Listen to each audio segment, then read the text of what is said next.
Throughout the 14th and 15th centuries, the North Polar Arctic was imagined not as an uninhabitable sheet of ice as modern-day scientists and cartographers hold, but as a series of circular islands. The number of islands vary among these maps, although striking similarities can be seen, even on maps that were made thousands of miles away from one another. Did the mapmakers of the time simply copy and make additions to the popular maps which were false? Or perhaps, as I'm proposing, that this series of Arctic lands is not made up, but exists on our Earth. This region was subsequently deleted from future maps, and ever since, the common narrative is that the North Pole is a lifeless, uninhabitable stretch of ice. This is a short presentation on these maps, what they tell us, and how they relate. This map from 1531, made by Oronce Fine, shows 4 large islands at the North Pole, with various landforms scattered around.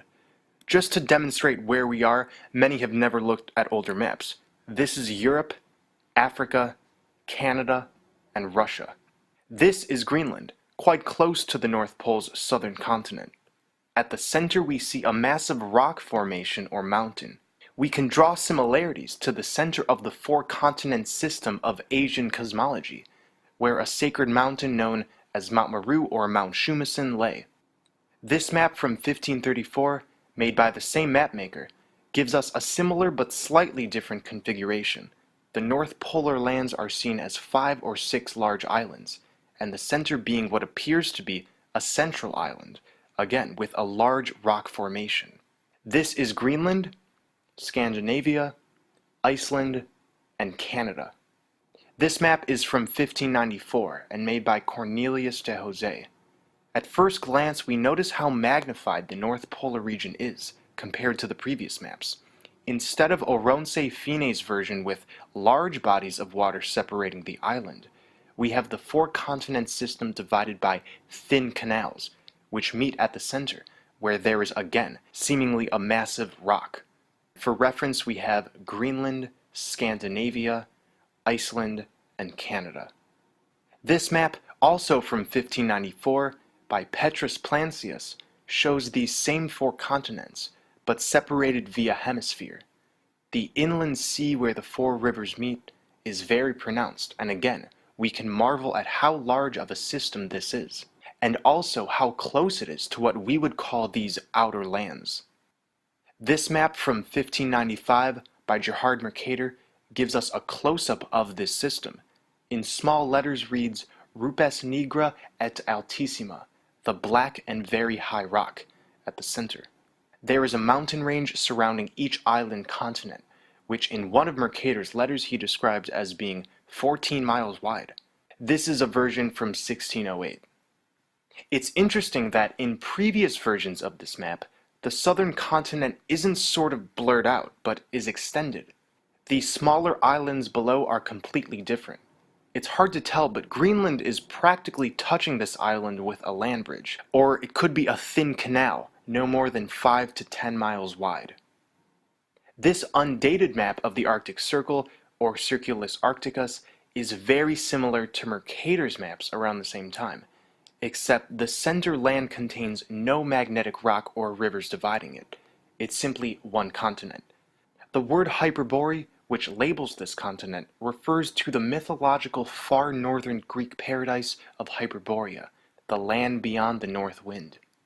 Greenland is referred to in this map as Iloxoa. To the right is Scythia, which is interesting because in the 4th century BC, Aristotle wrote of Hyperborea as being past the Riphean Mountains on the borders of Scythia, although no topography is shown on this map. This is an undated Japanese map with no name attached. It looks like it's probably from the mid-1500s. The Arctic region on both hemispheres show it looks like the edges of the 4 landmasses. This map, too, is undated with no recorded name. It's a Chinese map. We clearly see the northern half of the same structure shown in Mercator maps, the indrawing seas, dividing rivers, large rock at the center. Here's another undated Chinese map. This one is the sloppiest, least concise, and most different of all of these maps. There are 5 or 6 main islands with various scattered smaller ones. And just for reference, this is Canada, Russia, and this landmass appears to be Greenland. This map from 1567 by Abraham Ortelius includes at the North Pole 2 of the 4 island continent system, and this is like the original Mercator maps, showing Greenland with either a connecting land bridge or a thin canal between the borders. I was about 6 years old when I went on my first official trip. I was going with my father and my grandpa Sinclair up to the North Pole. It was a very glamorous destination. But the best thing about it was that I was going to be spending lots of time with my dad. Because in Ottawa, he just worked so hard. One day, we were in Alert, Canada's northernmost point. A scientific, military installation that seemed to consist entirely of low, shed-like buildings and warehouses. Let's be honest, I was 6. There were no brothers around to play with. And I was getting a little bored because Dad still, somehow, had a lot of work to do.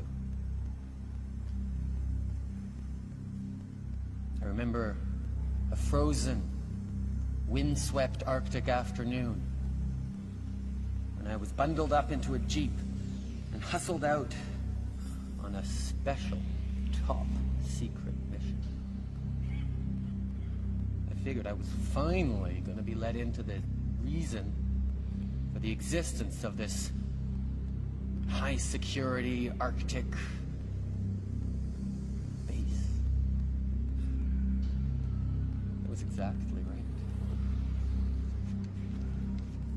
We drove slowly through and past the buildings, all of them very gray, windy. We rounded a corner, came upon a red one. We stopped. I got out of the Jeep and started to crunch across towards the front door. I was told no. To the window. So I clambered over the snowbank, boosted up to the window, rubbed my sleeve against the frosty glass to see inside, and as my eyes adjusted to the gloom, I saw a figure